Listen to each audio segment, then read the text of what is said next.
अस्सलाम वालेकुम में हम पढ़ने जा रहे हैं currency pairs and types. Currency pairs के बारे में तो मैं बता चुका हूँ कि करेंसी पेयर्स जो ट्रेडिंग होती है वो पेयर्स में होती है। जैसे कि डॉलर डॉलर को अगर हम खरीद के रख लेते हैं तो उससे तो कोई फ़ायदा नहीं, जब तक हम किसी और उसको करेंसी में कन्वर्ट नहीं करेंगे तो कोई प्रॉफिट नहीं होने वाला। तो ट्रेडिंग हमेशा पेयर्स में होती है, जैसे यूरो यूएसडी, ठीक है, जीबीपी यूएसडी, ठीक है, एक्स ए यू यूएसडी। ये X A U USD sign होता है गोल्ड का, ठीक है, जो कि बहुत लोगों का फेवरेट जो है वो पेयर होता है, जिसमें बहुत ज़्यादा ट्रेडिंग होती है क्योंकि बहुत तेज़ी से मूव करता है ना। तो पाकिस्तानियों को ज़रा अच्छा लगता है कि उनके जो है वो पैसा बन रहा होता है, तो या फिर उनको नुकसान भी जल्दी हो रहा था तो वो उसमें भी खुश रहते हैं, तो मज़े में रहते हैं कि यार बहुत जल्दी जो है कुछ हो, क्योंकि हमारा जो माइंडसेट होता है बहुत जो है जल्दी का प्रॉफिट या लॉस चाहता है, तो उसको वो कंट्रोल नहीं कर पाते। तो हाई वॉलेटिलिटी मार्केट की तरफ जाते हैं। वॉलेटिलिटी मार्केट मतलब जो मार्केट बहुत तेज़ी से ऊपर नीचे हो। तो इसमें आती हैं पेयर्स में major, minor and exotic pairs. Major pair कौन से होते हैं? जिनके साथ डॉलर होता है भाई। सिंपल सी आपको डेफिनेशन बताता हूँ। Euro USD, NZD USD, NZD मतलब न्यूजीलैंड का डॉलर, एयूडी यूएसडी ऑस्ट्रेलिया का डॉलर, ठीक है। एंड में यूएसडी आ रहा है ना, तो बस समझ लो मेजर करेंसीज हैं, ठीक है। उसके बाद आते हैं माइनर। माइनर में जो क्रॉस पेयर्स होते हैं जिसमें डॉलर इंक्लूड नहीं होता, जैसे योर एनजेडी, ठीक है, जिसमें ये आपस में क्रॉस हो जाते हैं। तो 8 टाइप्स ऑफ करेंसी होती है जो ज़्यादातर ट्रेड होती है, जिसमें डॉलर हो गया, पाउंड हो गया, यूरो हो गया, एनजेडी हो गया, यूएस एयूडी हो गया और जेपीवाई हो गया। तो ये ज़्यादातर ट्रेडिंग इनमें होती है। तो इनको आपस में क्रॉस कर लो तो ये माइनर पेयर्स बन जाते हैं। और उसके बाद होते हैं एग्जॉटिक, जो कि अंडर डेवलपिंग कंट्रीज़ होती हैं, ठीक है, जिनमें बहुत कम ट्रेडिंग होती है, मतलब इन प्लेटफॉर्म के थ्रू बहुत कम ट्रेडिंग होती है, उसको हम एग्जॉटिक जो है पेयर्स कहते हैं, जिसमें सिंगापुर का डॉलर्स वगैरह वगैरह आ जाते हैं। अभी सबसे इम्पोर्टेंट क्वेश्चन कि सबसे ज़्यादा ट्रेडिंग किस पेयर में होती है भैया? सबसे ज़्यादा ट्रेडिंग आपके होती है जी यूरो यूएसडी में। Euro USD the most liquidated pair of forex market. Liquidated मतलब कि उसमें बहुत ज़्यादा पैसा है, बाय सेल के ऑर्डर्स बहुत ज़्यादा है, जिसमें जितना ज़्यादा पैसा है उसको लिक्विडेटेड कहते हैं, ज़्यादा लिक्विडेटेड कहते हैं। तो लिक्विडिटी का अगर आपको नहीं समझ आ रही तो आप सिंपल कहेंगे कि उस करेंसी पेयर में कितना पैसा है। तो जितना ज़्यादा पैसा उतनी ज़्यादा लिक्विडिटी है, सिंपल। तो जिसमें ज़्यादा कैश फ्लो है, जिसमें ज़्यादा पैसा है, जिसमें ज़्यादा इन्वेस्टमेंट है, उसको हम कहेंगे ज़्यादा लिक्विडिटी वाला पेयर। तो यूरो यूएसडी सबसे ज़्यादा लिक्विडिटी वाला पेयर है। बाकी अगर आपको जानने का तजस्सुस हो रहा है, वैसे ज़रूरत तो नहीं है, तो तजस्सुस हो रहा है तो आप जाके इंटरनेट पर सर्च करेंगे कौन सा पेयर कितना लिक्विडेटेड है तो आपको बता देंगे। तो लेकिन सबसे ज़्यादा ट्रेडिंग आपकी यूरो यूएसडी पे होती है। Hello everyone. तो आज हम बेसिक टेक्निकल चीज़ों के बारे में डिस्कस करेंगे और उनको इम्प्लीमेंट करेंगे कि कैसे इन चीज़ों को इम्प्लीमेंट किया जाता है। तो हम स्टार्ट करते हैं कैंडल्स की। कैंडल्स हमारे पास मल्टीपल टाइप्स की होती हैं, ठीक है, लेकिन जो ट्रेडिशनल और जो सबसे यूज़फुल जो अच्छी इंसाइट्स देती है वो हमारी जो होती है जैपनीज़ कैंडल स्टिक, ठीक है। तो जैपनीज़ कैंडल स्टिक जैसे कि आप ये देखें तो सिंपल आपकी जो चार्ट जो ओपन है तो ये जैपनीज़ कैंडल स्टिक से रिलेट कर रहा है, ठीक है। तो अगर आप चेंज करना चाहें तो ये हमारे पास बार चार्ट की फॉर्म में होती वही है, प्राइस मूवमेंट को इंडिकेट कर रही होती है। जो स्केल है हमारा ये प्राइस को इंडिकेट कर रहा होता है, तो उसकी बेसिस के अकॉर्डिंग आपको जो सुटेबल लगता है आप बार चार्ट, कैंडल स्टिक और लाइन को भी यूज़ कर सकते हैं, लेकिन जो सबसे यूज़फुल होता है और सबसे इफेक्टिव होता है वो हमारी होती है कैंडल स्टिक। तो जैपनीज़ कैंडल स्टिक, और इसको रीड कैसे करते हैं, क्या मतलब होता है इस ग्रीन का और रेड का, तो मैं भी आपको बताता हूँ। तो ये जो आप ग्रीन बार देख रहे हैं ये इंडिकेट करती है बुलिश कैंडल स्टिक को। बुलिश मीन्स के अपसाइड, मार्केट का ट्रेंड ऊपर की तरफ है, ठीक है। और जो रेडिश है वो इंडिकेट करती है बेरिश कैंडल को। तो कहने का मतलब ये है कि अभी मैं आपको बताता हूँ कि इसको इंटरनल वे में आप कैसे देखते हैं, ठीक है। तो हम चलते हैं ट्रेडिंग व्यू के ऊपर ताकि आपको थोड़ा मैं ब्रीफ वे में बता सकूँ। तो मैं आपको कहूँ कि लेट सपोज ये मैंने बेरिश कैंडल अभी ड्रॉ की, ठीक है। अब बेरिश कैंडल का इधर मैंने कहा ये एक सिंपल कैंडल है, ठीक है। बेरिश, बेरिश मतलब कि रेडिश, ठीक है। तो ये है हमारी बेरिश कैंडल स्टिक, ठीक है, ये बेरिश है। बुलिश काउंट मत कीजिएगा इसको, बेरिश है, ठीक है। अच्छा, बेरिश में हमारी जो स्टार्टिंग प्राइस जो होती है, जो कैंडल की स्टार्ट होती है वो हमारी इधर से स्टार्ट होती है। लेट्स सपोज अगर मैं कहूँ कि मार्केट फ्लो जो था वो जा रहा है कैंडल्स बना के, ठीक है।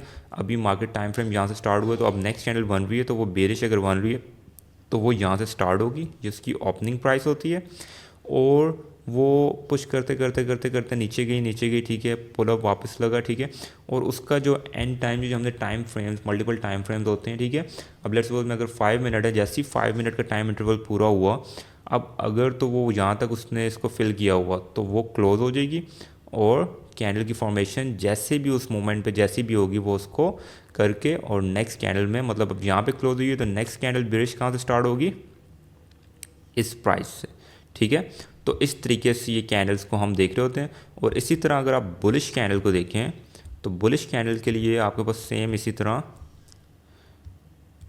मैं आपको बताऊं कि आपकी जो है स्टार्टिंग प्राइस कहाँ से स्टार्ट होगी, यहाँ से, और क्लोजिंग प्राइस कहाँ पे होगी बुलिश कैंडल में, यहाँ पे। बेरिश में स्टार्टिंग प्राइस इधर से थी, क्लोजिंग प्राइस इधर थी। बुलिश कैंडल में starting price here to there, ठीक है। तो इसमें हम अब आपको इसके बारे में बताते हैं कि आपने देखना क्या होता है कैंडल्स की फॉर्मेशन के बारे में। अगर आपको ये थोड़ा आइडिया हो जाए तो हम देख रहे होते हैं मार्केट जो है हमें इन कैंडल्स की फॉर्म में किस मोमेंटम की तरफ डायरेक्ट कर रही है, कि बुलिश लेकर जा रही है या बेरिश लेकर जा रही है। अभी जनरल हम इनको रखेंगे, ठीक है, फिर टाइम टू टाइम मैं आगे आपको थोड़ा एडवांस चीज़ों में भी ले जाता जाऊंगा, जो बेसिक जनरल ही होंगी, बहुत ज़्यादा एडवांस नहीं होंगी। तो होप करता हूँ आपको ये कैंडल फॉर्मेशन और इसका ओपनिंग क्लोजिंग समझ आ गई होगी। Thank you very much.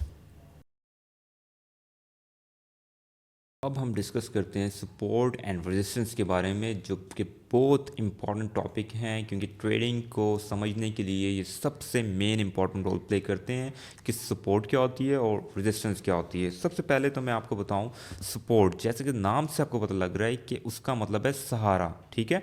तो सपोर्ट मैं कहता हूँ कि ये आपकी ज़मीन है। क्या है ये? ज़मीन है आपकी। ये आपका फ्लोर है, ठीक है। अब ये फ्लोर है। अब मार्केट अगर मूव कर रही है आते आते जब इस पर टच करेगी तो ये एक स्ट्रॉन्ग इसको जोन मिलेगा जहाँ पे इसको मतलब बहुत ज़्यादा चांसेस एक्सपेक्टेड होंगे कि वो वापस पुल बैक करे, ठीक है। अगर इन केस दोबारा आती है तो दोबारा ये एक्सपेक्ट किया जाएगा कि मार्केट जो है अगर तो वो स्ट्रॉन्ग सपोर्ट जोन है तो उसके लिक्विडिटी फिल होने में टाइम लगेगा, दोबारा उसको ऊपर पुश बैक देगी।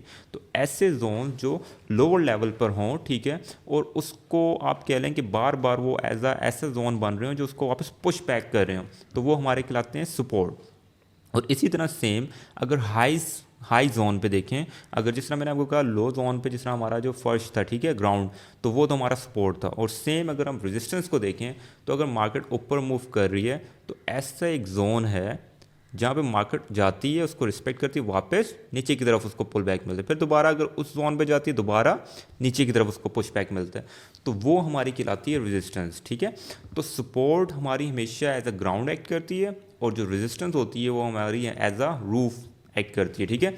और अगर इन केस ये अगर लेट्स सपोज मैं कहता हूँ रेजिस्टेंस टूटती है, ठीक है, रेजिस्टेंस अगर टूट गई तो रेजिस्टेंस अगर टूट जाए तो उसका मतलब क्या होगा, अब जो है अगर ऊपर की तरफ मोमेंटम चला गया है तो ये जो प्रीवियस जो ये जोन था ये अब जो है हमारा एज अ सपोर्ट एक्ट करेगा, और जो अपर साइड पे जो रेजिस्टेंस जोन बनेगा जहाँ पे मार्केट उसको वापस नीचे की तरफ पुश देगी वो हमारी कहलाएगी रेजिस्टेंस, ठीक है। तो जैसे अब मैं आपको ये बताऊँ कि आप अगर देखें कि वेट फॉर मिनट, मैं आपको जिस तरह चार्ट के थ्रू इसको मैं थोड़ा डिस्क्राइब करता हूँ। अब आप देखें अगर कि ये आप देखें कि ये जो प्राइस जोन है, मार्केट का मोमेंटम बुलिश था, ठीक है, जब इस जोन पे उसने टच किया वापस पुल बैक की तरफ फॉर्म नीचे और नीचे जाती गई, ठीक है। अब आप देखें कि जब मार्केट दोबारा उसी इस पे बुलिश मोमेंटम बना के गई, दोबारा उसी ने उस जोन को टच किया और वापस किधर की तरफ मोमेंटम उसको मिला, डाउनवर्ड। तो अभी जो था हमारी जो ये जो जोन था ये एज अ क्या काम कर रही थी, टॉप पे है ना, तो एज अ रेजिस्टेंस काम करेगी, ठीक है, एज अ रेजिस्टेंस काम करेगी।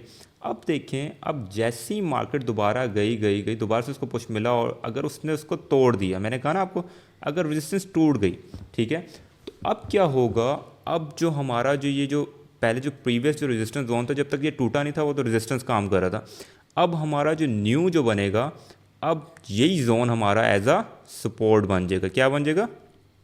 सपोर्ट बन जाएगा, ठीक है। और जो अब देखें और जो टॉप पे अगर उसको पुश बैक मिल रहा है तो अब न्यू रेजिस्टेंस कहाँ बन जाएगी, इधर, ठीक है। तो पहले रेजिस्टेंस जोन नीचे था, जैसे ही अगर वो टूट गया तो वो आपकी कन्वर्ट हो जाएगी सपोर्ट फॉर्म में, और अपर साइड पे आपका जो न्यू जो रेजिस्टिव जोन बनेगा वो आपके रेजिस्टेंस कहलाएगी।